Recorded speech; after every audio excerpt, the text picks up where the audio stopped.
actu officiel bis ni ki tey daal jàpp leen dootu leen amati benn jaaxle si wàllu info bu gaaw te wóor. di noonu président Bassirou Diomaye Diakhar Faye.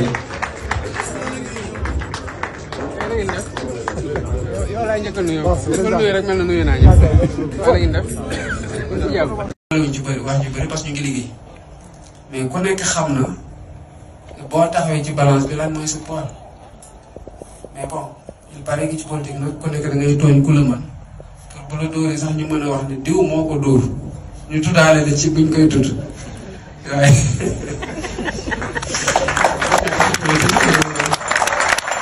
ñu nekk ci langue politique bi xamante nañu li président Sonko doon wax assemblée nationale di cité suñu benn collègue naan kuy tox ak kuy laxas pour xamante nañu.